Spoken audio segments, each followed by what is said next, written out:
Hello, everyone. I'm Olympia. Thank you for being here with me in this wonderful place called Lights Out Library. And I have a great story to tell you. I hope you're in the mood for some mystery because tonight we're going to explore 3 different famous yet enigmatic events that happened in the USA and Canada. We're going to try to distinguish fact from fiction.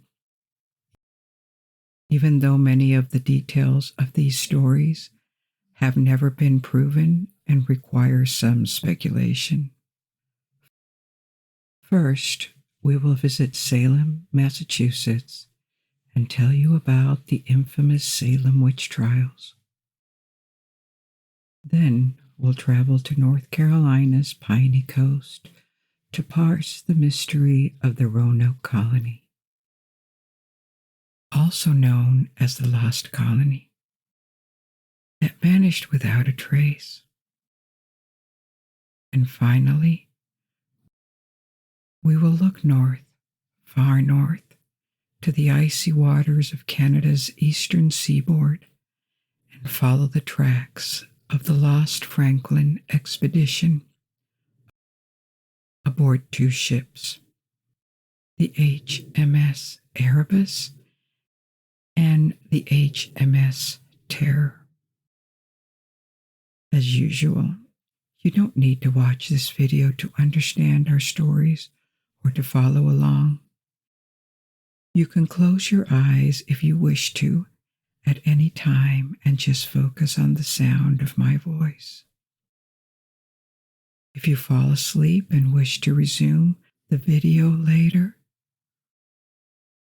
or to jump directly to a particular part of the story, timestamps are listed in the first comment under the video. If you are so kind, I ask you to subscribe to the channel and click on the like button. This helps me keep the stories from being interrupted by ad breaks. So, now it's time to get comfortable. Allow yourself to relax. Take a deep breath and release slowly, and begin our new adventure. Our first story takes us to Salem, Massachusetts, at the end of the 17th century. What follows is the most famous witch hunt in American history, and maybe even in the world. In February 1692, in Salem Village, which is now a town called Danvers, near the city of Salem, 2 young girls started to have extreme fits, screaming, throwing things, contorting their bodies, and making strange noises. This was according to one witness, a local minister, while another described their behavior as beyond the power of epileptic fits or natural disease to affect. The girls complained that it felt like they were being stuck with pins or being pinched. But a doctor who examined them found no evidence of injury. After a few days, more young women in the village started to exhibit the same symptoms and behaviors. In the absence of an explanation, the affected families quickly concluded that there must be supernatural causes, probably witchcraft, leading to some sort of demonic possession of the girls. 3 women, all of whom happened to be outcasts in this small society, were accused. One was enslaved, another a homeless beggar, and the third famous for rarely attending church meetings. Rumors began to spread that the enslaved woman, Tituba, who came from South America, attracted and entertained young girls with stories of enchantment or with fortune telling, even sharing tales of sexual encounters with demons. The three women were arrested, interrogated by local magistrates, and sent to jail. But the fits did not stop, and in March 1692, more women from Salem Village and the town of Salem, where actually the city of Salem is located today, were charged. There were a lot of feuding families in Salem Village, and this likely played a role as well. These new women being accused were not outcasts like the first group. They were well integrated, respected members of the church and community. And this troubled their fellow townspeople, because if these apparently outstanding women could be witches, then anyone could be at risk. More arrests prompted by accusations from young children followed in April. And at this point, even just objecting to the arrests could be enough to face prosecution as well. Some people confessed during their interrogations and named their accomplices. Many declared that they had been influenced by others in their spectral form, which we will talk more about later. And the arrest warrants continued to multiply. In June, 4 months after the first girls had their fits, many more people had been incriminated, and a special court was convened in Salem. This was just the beginning of the mass hysteria that took on even bigger proportions in the following months in what came to be known as the Salem Witch Trials. But before we go on with our story, let's take a look at who these people were and the society in which they lived, because this is crucial to understanding their story. In order to better grasp the climate in which this was allowed to happen, we need to return to 17th century New England,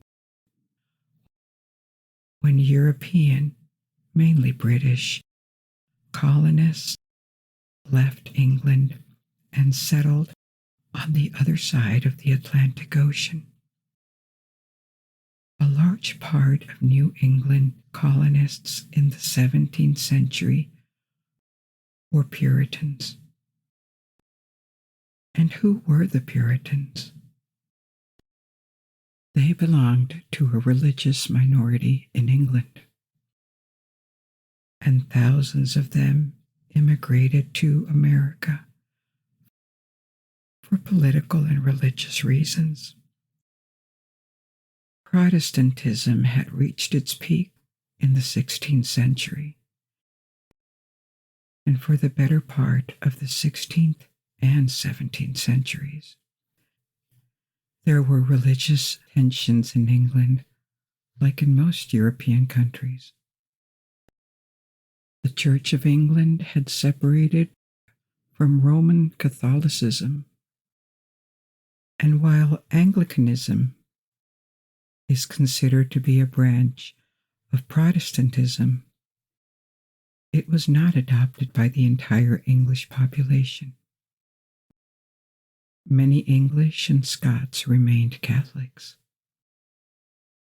And after the emergence of Protestantism, inspired by Luther, various sensibilities, different sets of beliefs diverged within the Protestant world, and particularly within Calvinism. And this meant that all Protestants did not see eye to eye. The Puritans were Calvinists, and their beliefs did not align with mainstream Protestantism in England. The Church of England had become the official religion of the kingdom, but it was attacked and criticized on two fronts. On one hand, there were the Catholics who remained loyal to Rome, and on the other hand, Reformed Christians like the Puritans who felt that the Church had not yet gone far enough, had not achieved its reformation. It is true that Anglicanism, in various aspects, is not that far from Roman Catholicism. It does reject the authority of the Pope and numerous points of doctrine. It is Protestant, but it also maintains many similarities to Catholicism,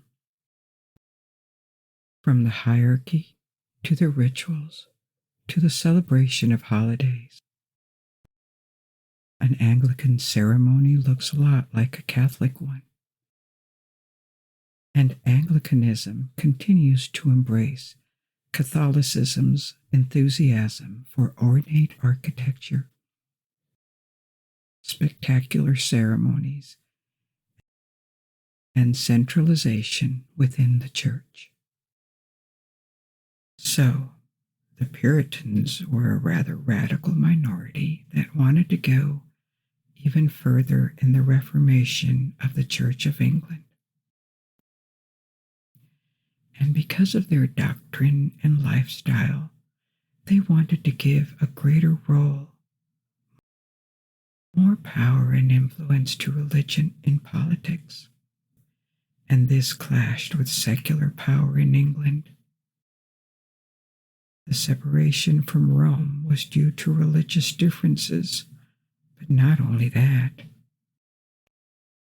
It also had political motives, allowing King Henry VIII, who initiated the separation, to assert his authority and his independence from external influences. The Puritan lobby had a role in English politics, but it never became mainstream in society and was viewed and treated with a great deal of suspicion by successive rulers. As a result, thousands of Puritans left England.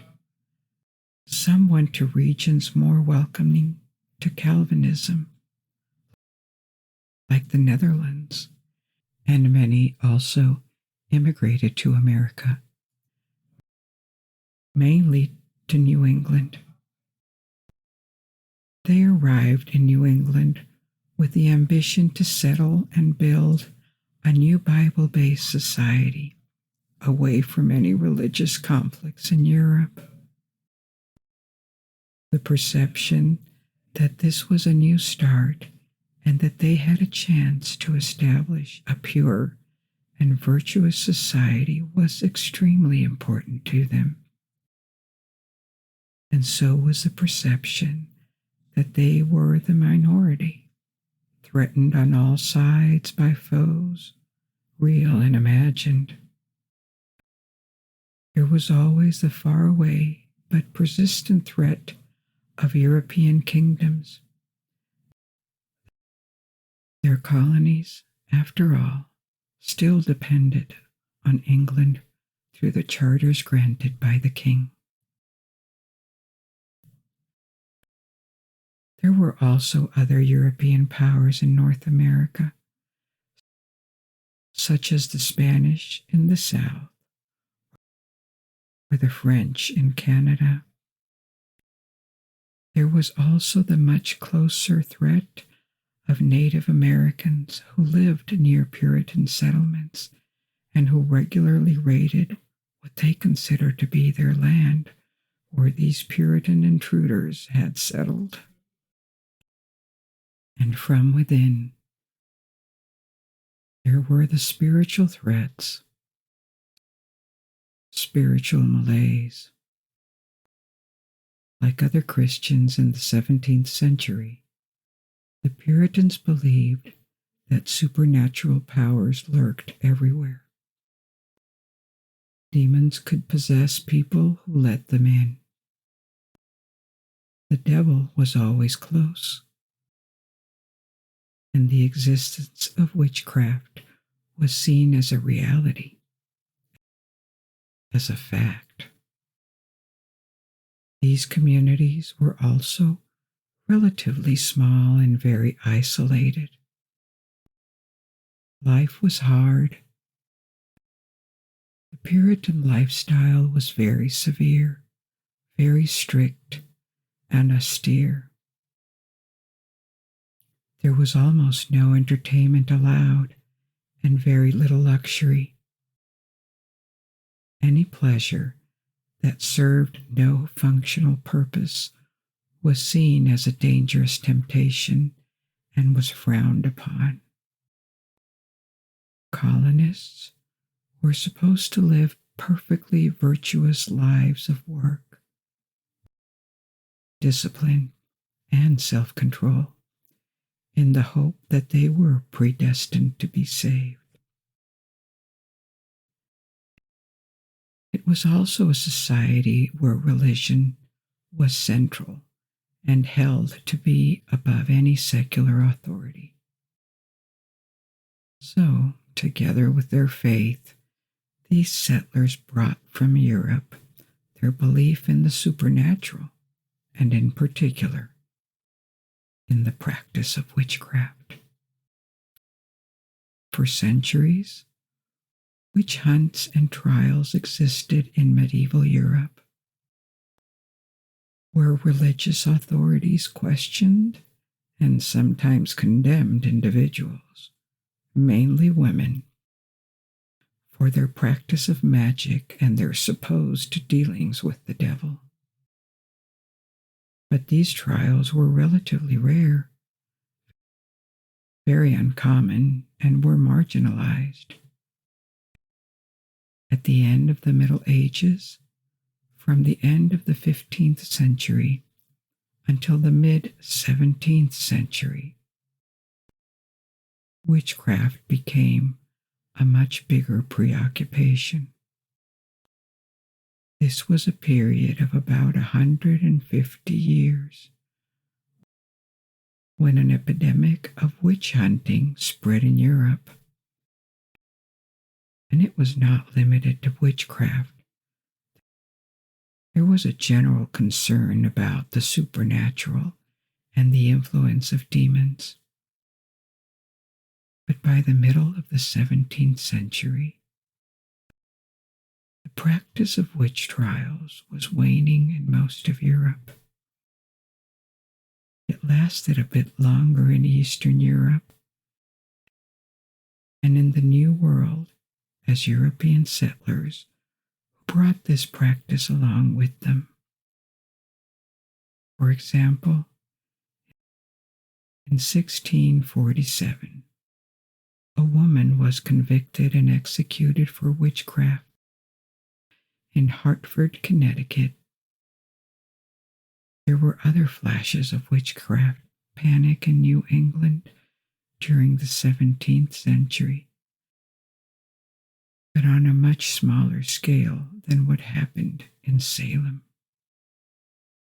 However, every community in New England knew about witchcraft and could quickly turn to it as an explanation. When something weird or unexplainable happened. Of course, perceived threats from outsiders, especially from the Native Americans, could have contributed to a sense of paranoia within these communities. In the years prior to Salem Witch Trials, the coast of Maine, north of Massachusetts, was raided intensely by native tribes, and there was a flow of refugees from abandoned settlements who moved to the south communities like Salem. So this was the general background in New England. And on top of this, as I mentioned before, the Salem village community was plagued by internal disputes between families. There were unsolved arguments about property lines, for example,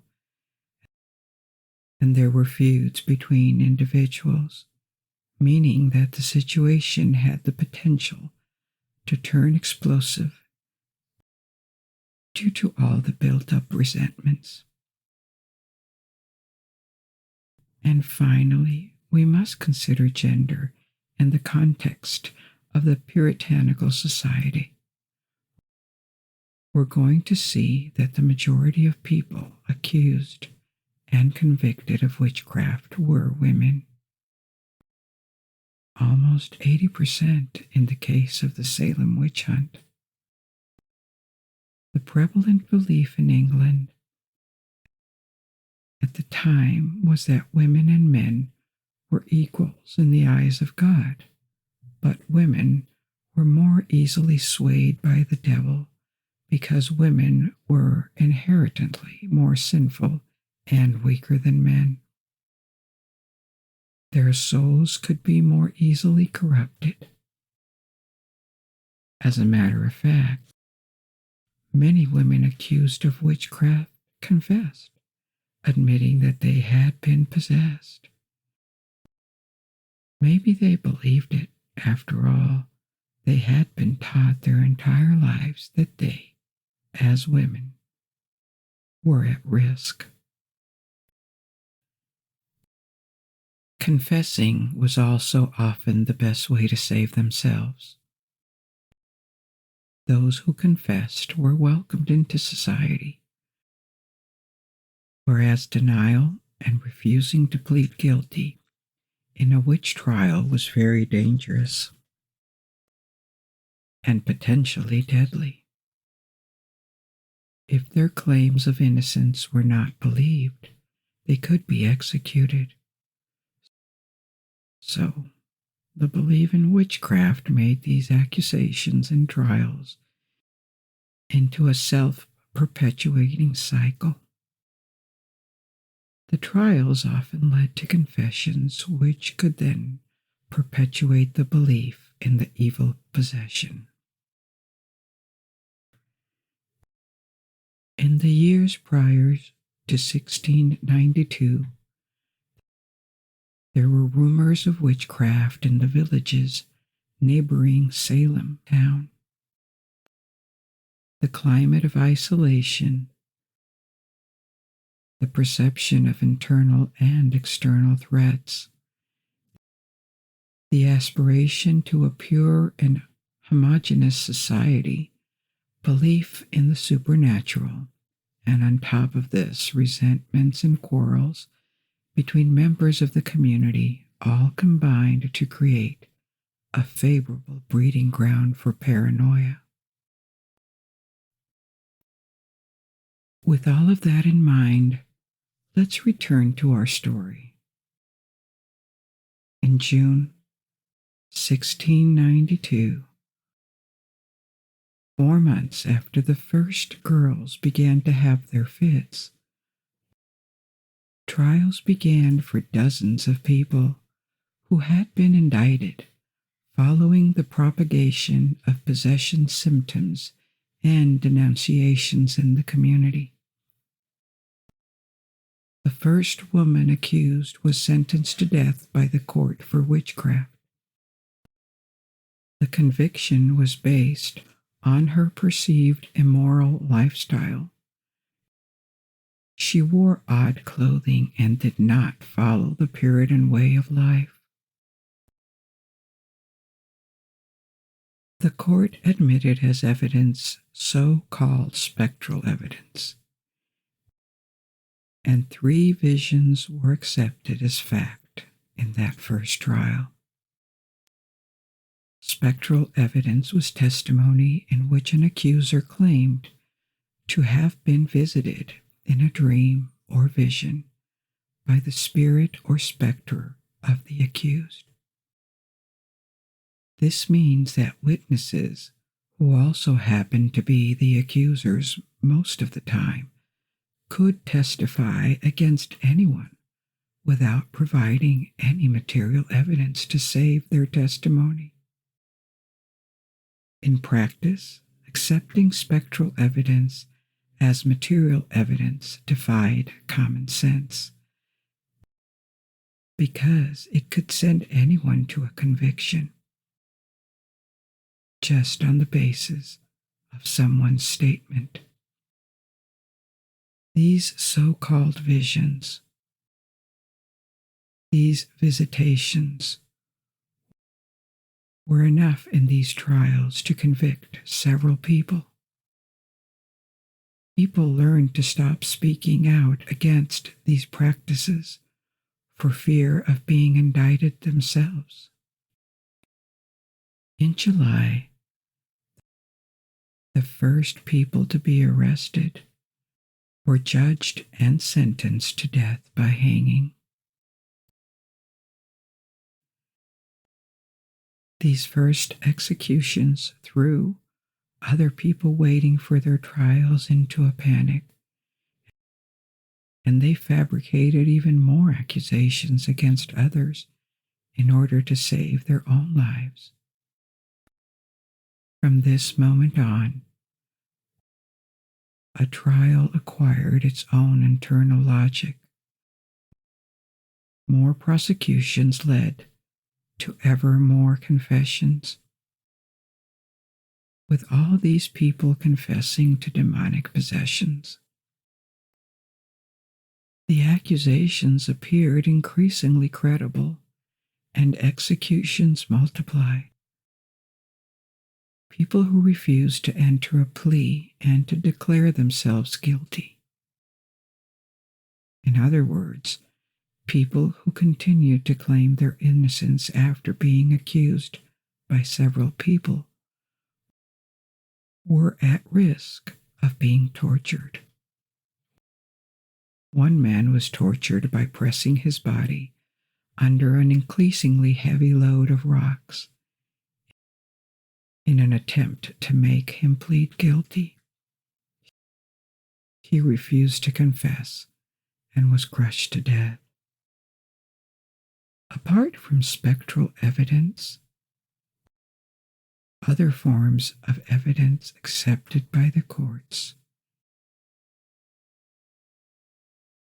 included the discovery of incriminating items at the accused's homes,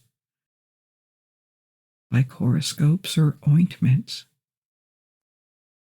There were also the testimonies of confessed witches who identified others as witches. This meant that a person could quickly face multiple accusations from different individuals, all of which were received as legitimate evidence.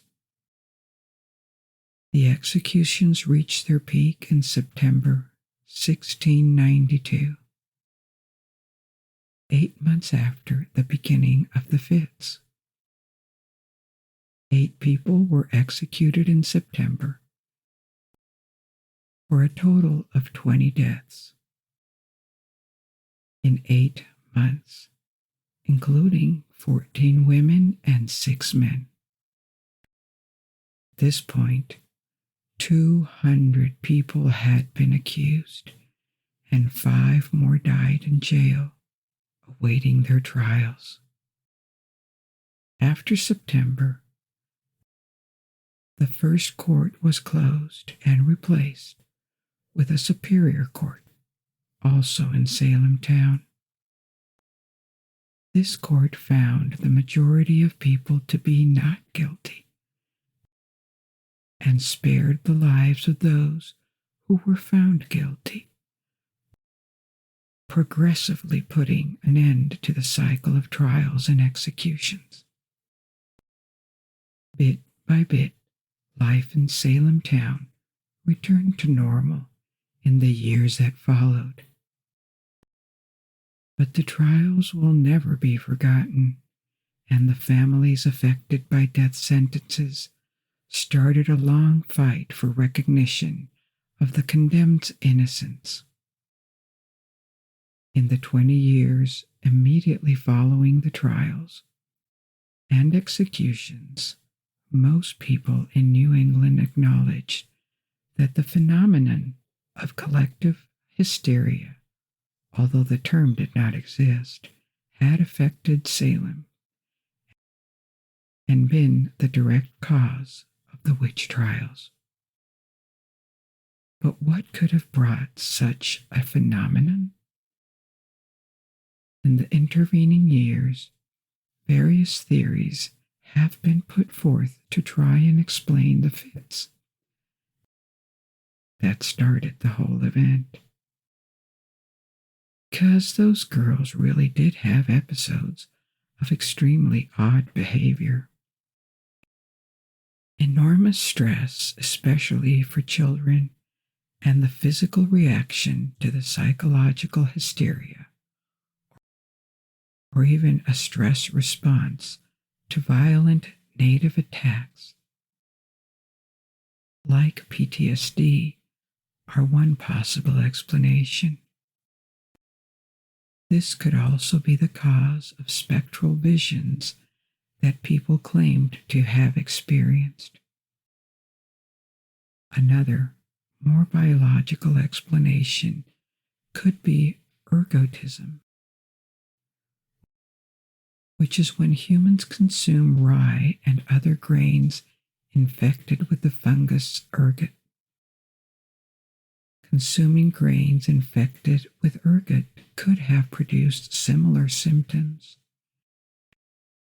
and episodes of collective madness when people in a community ate the same foods.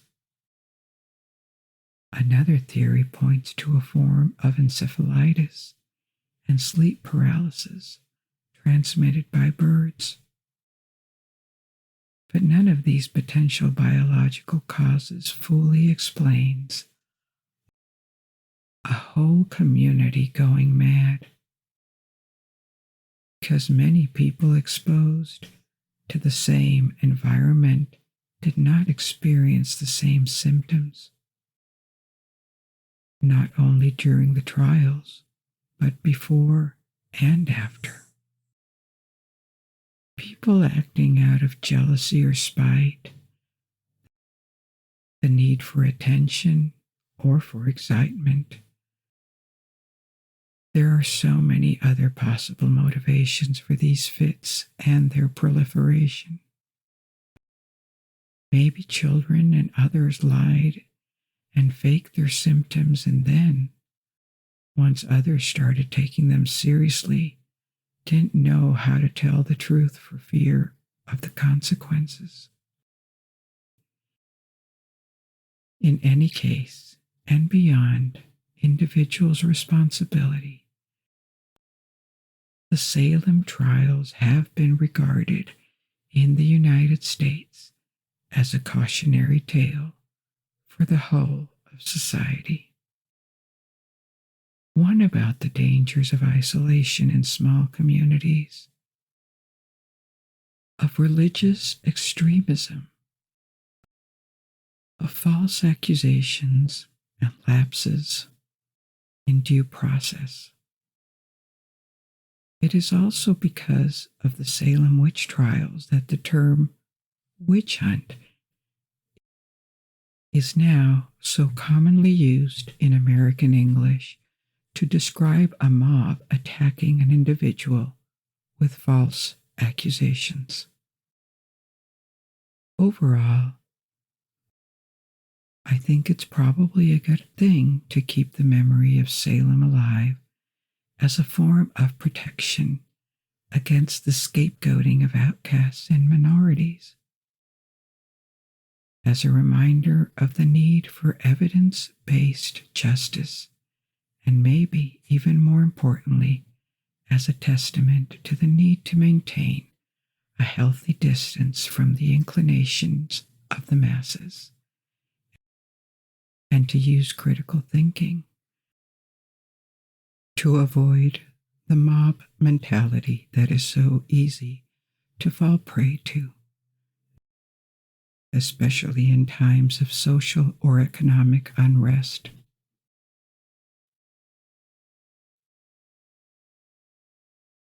Our second story of the night also happened in colonial America, but farther south in North Carolina and deeper in the past, a century before the events in Salem. The first attempt at establishing a settlement in North America failed, and the colonists living there all mysteriously disappeared.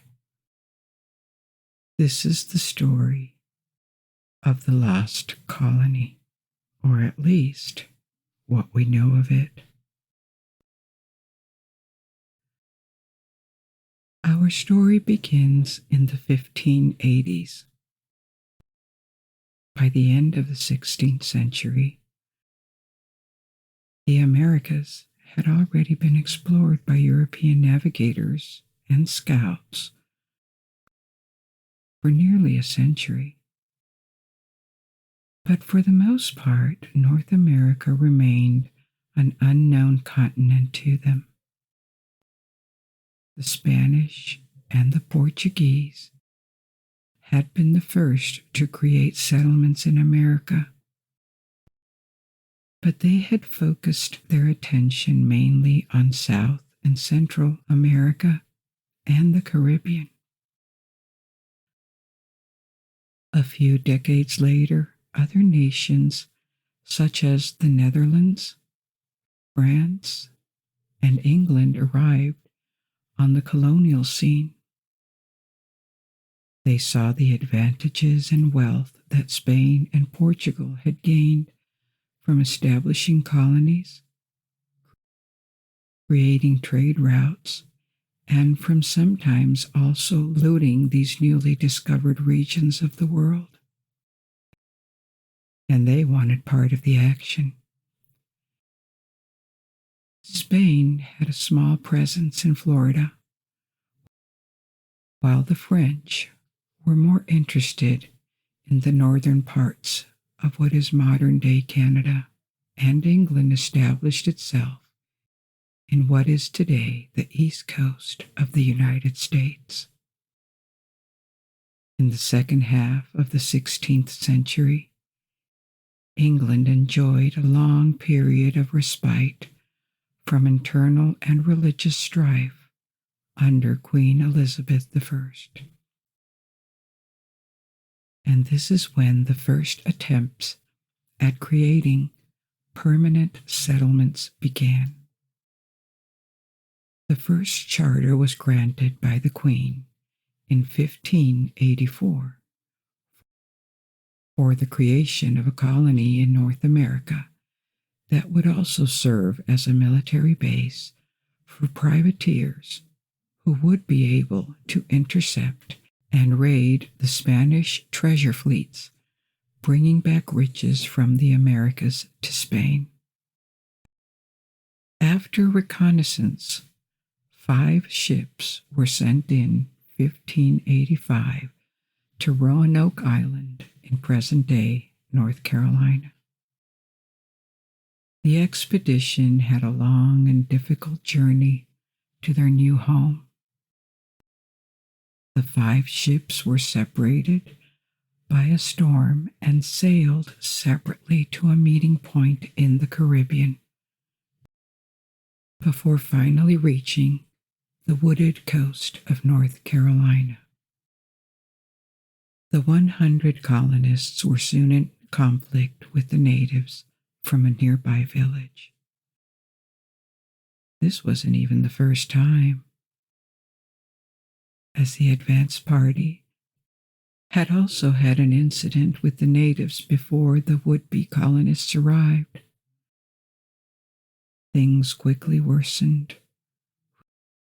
We don't know the exact circumstances, but we do know that the conflict resulted in the destruction of the natives' village by the colonists and a subsequent attack by the natives on the colonists' fort. The native attack was repelled, but soon after all this fighting, an English expedition returning from the Caribbean stopped at Roanoke Island and offered to take the colonists back to England. After all, the colonists still hadn't received any supplies, and their situation had become very precarious. With the now openly hostile natives so close to their settlement, several of them accepted that ride home, and the colony decreased in size to the extent that, when the relief fleet finally did arrive later in 1586, it found the colony mostly abandoned.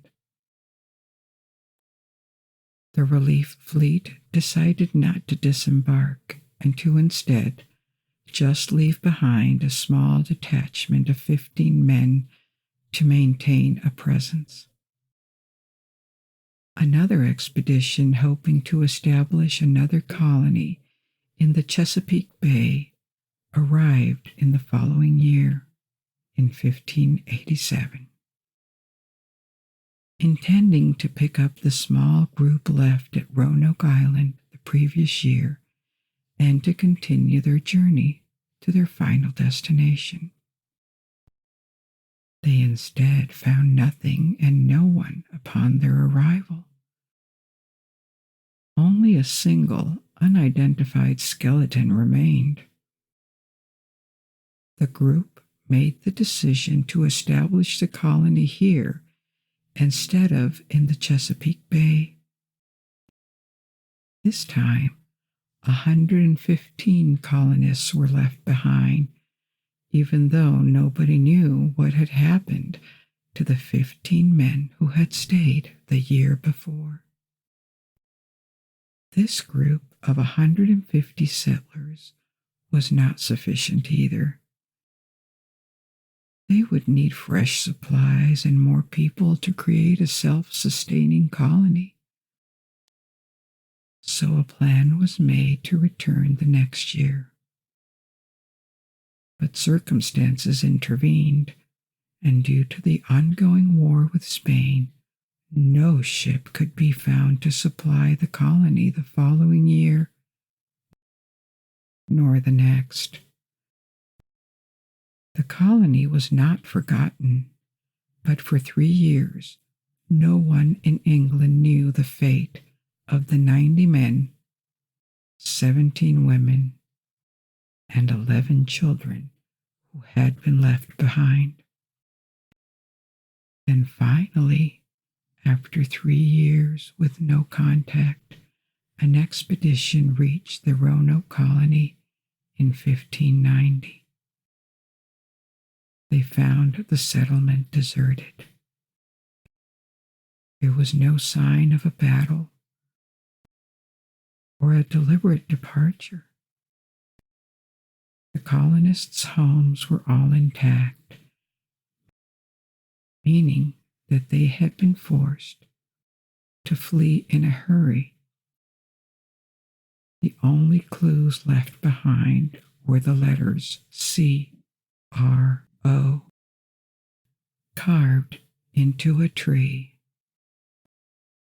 and the word Croatoan carved into a post at the fort. The expedition reached the conclusion that the settlers had moved to another island called Croatoan, which is now known as Hatteras Island. The expedition sailed back to England,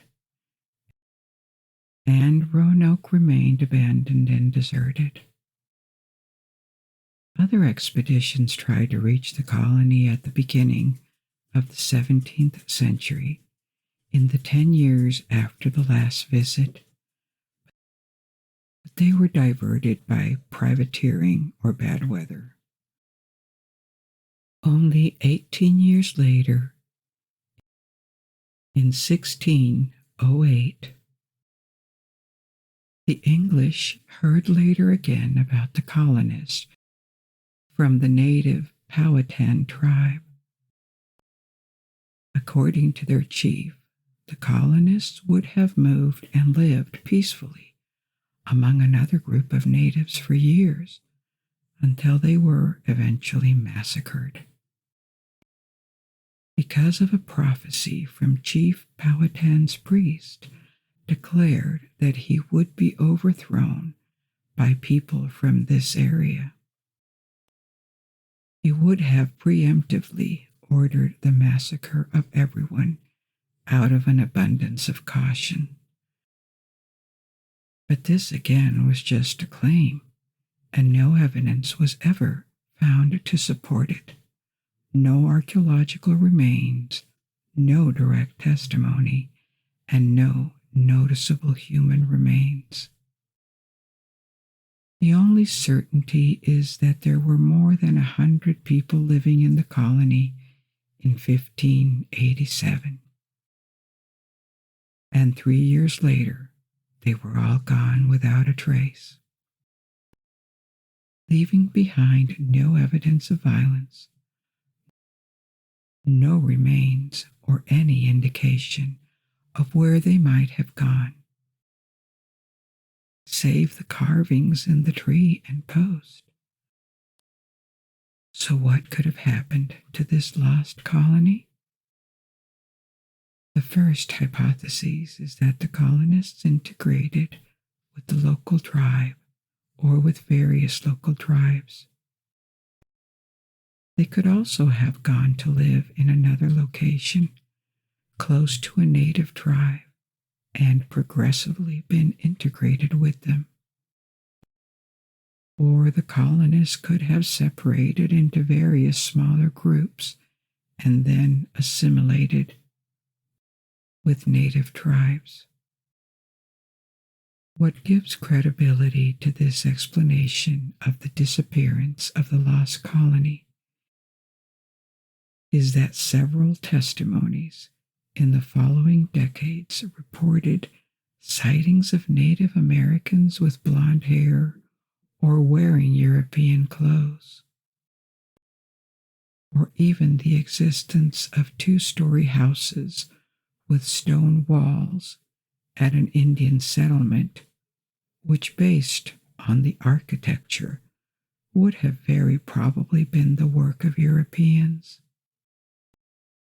There were also oral traditions among some native tribes in the 18th century about their white ancestors, but there is no definitive proof of any of this, and it can be hard to distinguish legend from fact. Another theory is that the Spanish destroyed the colony. This is not completely out of the realm of possibility, because the Spanish knew about the attempt to establish the colony and the intention to use it as a military base against Spain. They also had a history of destroying colonies and all evidence of their existence. They did so at the French settlements in South Carolina, such as Fort Charles, and in Florida too, near present-day Jacksonville. But what makes this hypothesis a bit unlikely is that there is no record of the attack in Spanish archives, and the Spanish were apparently still looking for it several years after it had been abandoned. Other theories are more unconventional and are considered to be pseudoscientific or based on forgeries. For example, from 1937 to 1941, a series of inscribed stones, later called the Dare Stones, were discovered that, were they authentic, would have been written by Eleanor Dare, one of the women from the colony. The stones told the story of the colonists' travels and of their ultimate death. The stones are considered by most historians to most likely be fake based on linguistic and chemical analysis. But the first stone that was discovered was different from the others and could possibly be genuine. More tangible archaeological evidence has appeared in recent decades. In 1993, a hurricane unearthed relics on Hatteras Island, about 50 miles from the site of the Roanoke Colony, at the site of what was the ancient Croatoan capital. Among the items found were an English seal, gunflints, and coins that could be from the 16th century. This doesn't prove that the colonists lived there, but it does prove at least some kind of contact with the Croatoan tribe. So, there is no single explanation today that would allow us to close the case. We don't know what happened to the lost colony, even though it now appears likely from the artifacts that the colonists did not die soon after they disembarked. They at least established contact with one or several native tribes before, at some point over a period of 3 years, vanishing. None of them ever re-emerged to tell the tale of the lost colony.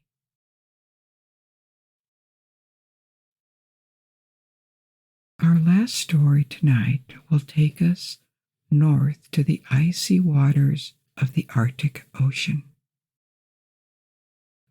North of the northern boundary of Canada's boreal forest, where the trees disappear and the landscape turns to rock and ice.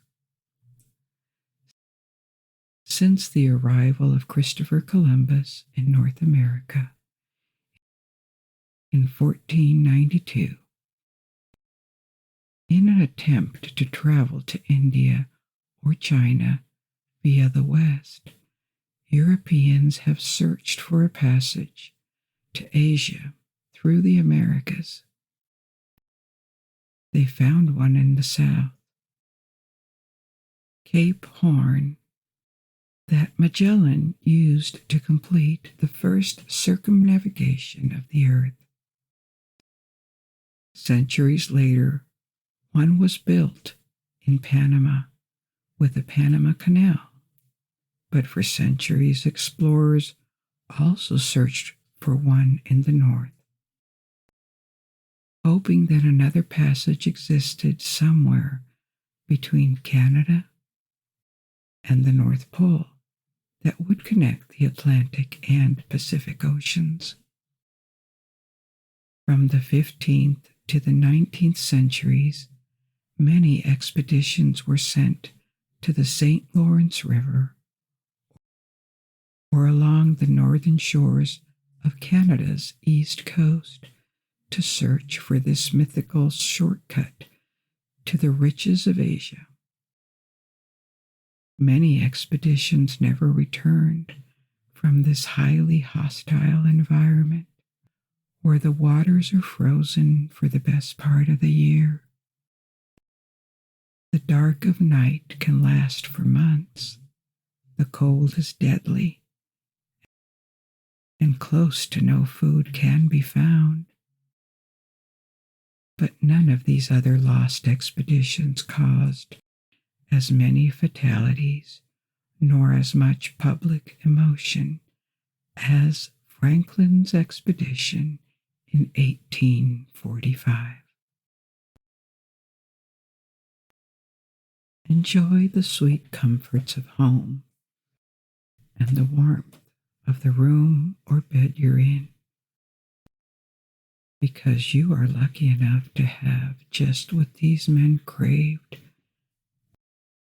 and never felt in the months before they met their icy fate. By the middle of the 19th century,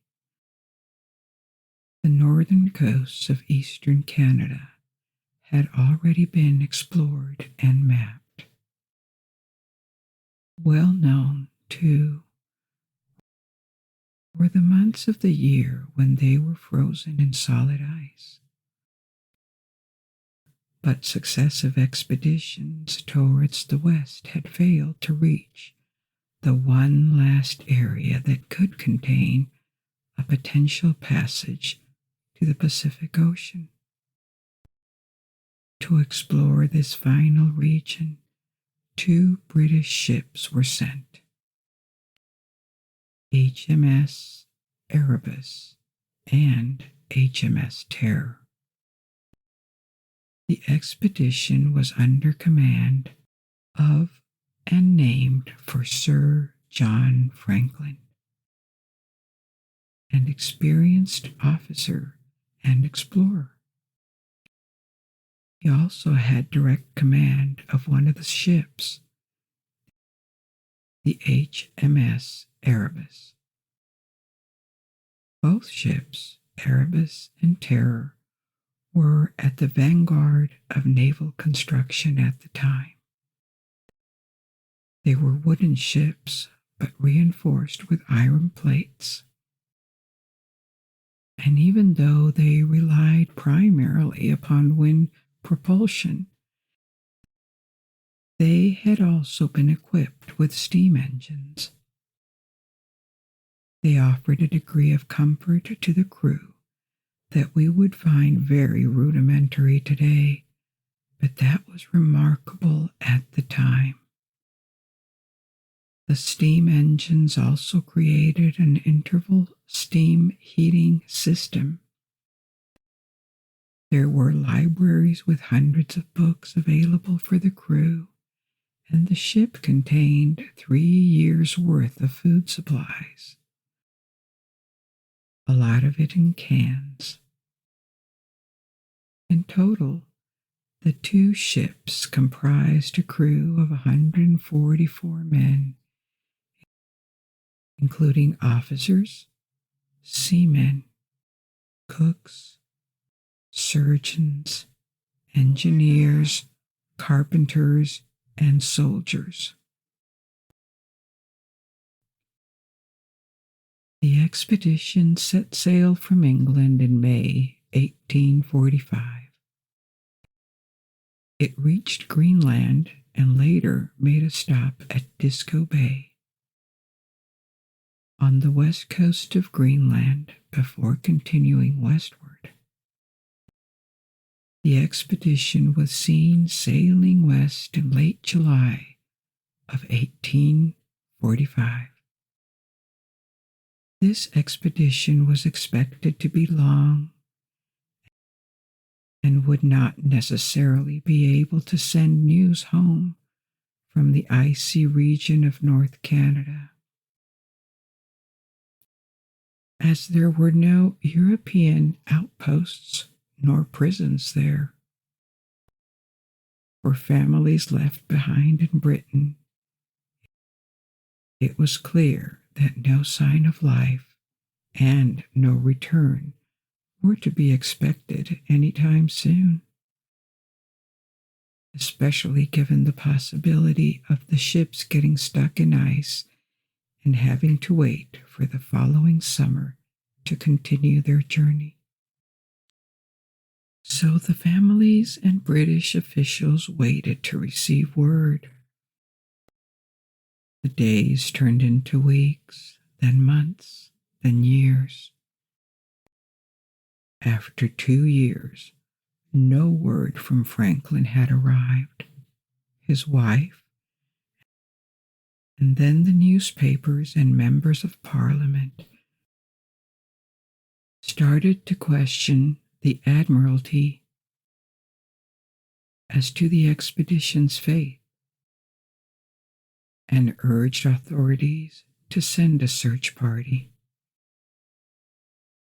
After downplaying any worries, the Admiralty finally launched 3 expeditions to search for Sir John Franklin and his ships.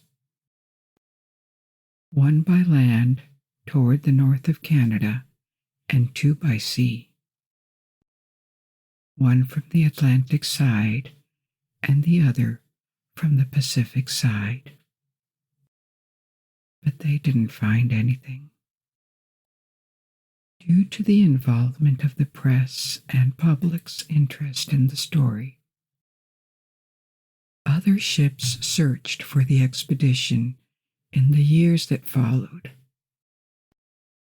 In 1851, 6 years after the expedition set sail, the first few relics of the expedition were found on a small island. The expedition had apparently established an encampment there during their first winter, 8 to 9 months after departing. The graves of 3 members of the expedition were discovered on the island. But back then, they were unable to determine the cause of death. In the 1850s, more evidence of the expedition's fate was discovered. Isolated individuals and small groups of Inuit people told travelers in search of the lost expedition that a group of 35 to 40 white men had died of starvation on the coast. Their testimonies included reports of cannibalism. In this archipelago north of Canada, the landscape is a desert of rocks in the summer and ice in the winter. Survival is impossible for anyone other than the locals who know how to hunt and fish in this extreme and hostile environment. Otherwise, there are no plants, and variations in temperatures are extreme. In 1854, the crew was officially declared deceased, even though the cause of their deaths and the location of their bodies remain unknown. In 1859, 2 messages left by officers from the expedition were discovered in a cairn on King William Island. A cairn is a pile of stones that can be used to signal something or to leave a message, as in this case. The first message was dated from 1847 and said that the 2 ships had wintered near King William Island for their second winter, and that all was going well. But a second message was written later in the margins of the same sheet of paper, and it was much more worrisome. It said that the Erebus and Terror had stayed trapped in the ice for a year and a half, and that the crew had abandoned their ships in April 1848, 3 years after departure. It indicated that at this point, 24 men had already died, and the remaining 105 had headed south by land, intending to return to civilization on foot. More discoveries were made in the 1860s on the same island. Various skeletal remains, a lifeboat, and multiple relics from the expedition, including books, clothing, boots, and handkerchiefs, were found.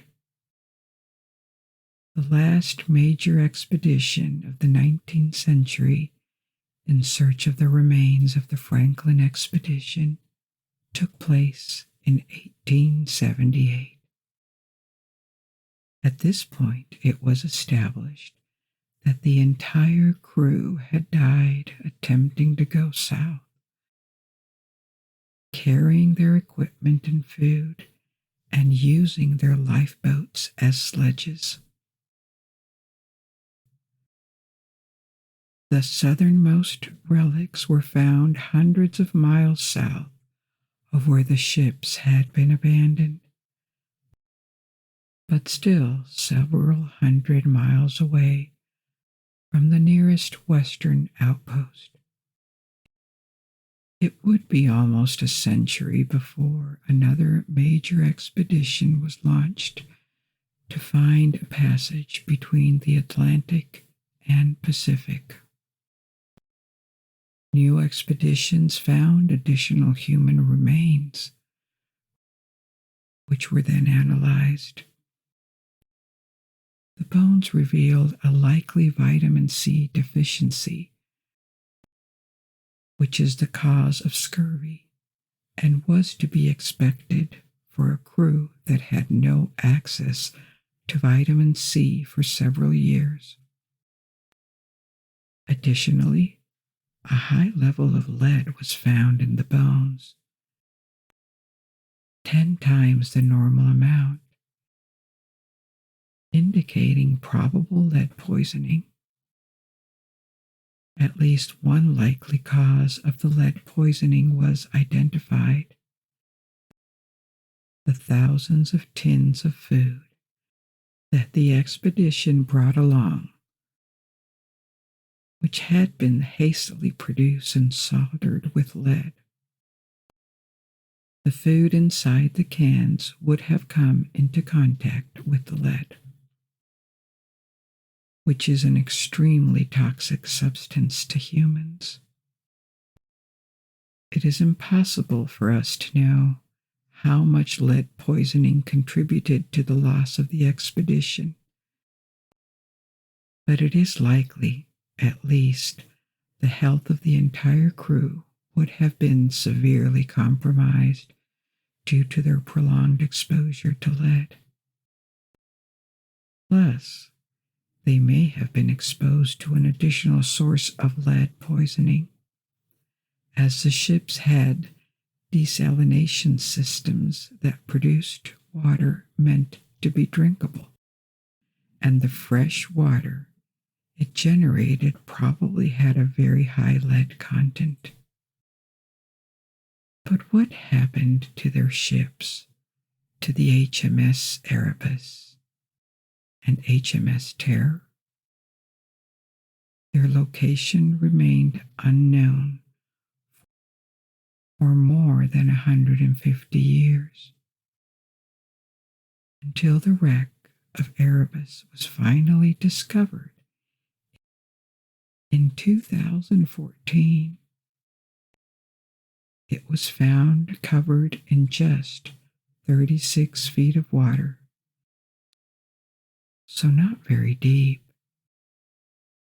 But the wreck had deteriorated significantly due to storms and the movement of the ice that affected the structure, given its shallow depth.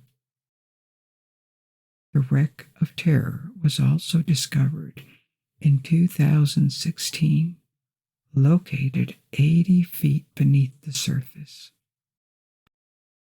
Ironically, the loss of the Franklin expedition probably contributed more to geographical knowledge of the North than its return ever would have.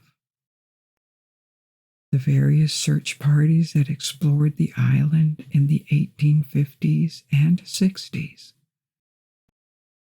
allowed for more mapping of the region. And what about the much sought-after Northwest Passage to the Pacific? It did not exist back then. And even if it did, the conditions were so extreme that no merchant ship could have used it. But here, again, there is irony. Such a passage did not exist in the past, but now, increasingly, one does. The ice of the Arctic Ocean tends to recede with rising temperatures, and the Northwest Passage, north of Alaska and Canada, between the Pacific and Atlantic Oceans, seems to have a promising commercial future in the coming decades, thanks to a warming climate. The passage, along with its equivalent north of Siberia, could become the preferred route for ships connecting East Asia, mainly China, with Europe. This would mean that the Suez and Panama Canals would become less relevant. That's all the stories I have to share with you tonight. I hope you found these tales interesting and informative. I hope we meet again soon for a new adventure. Sleep well, dear friends.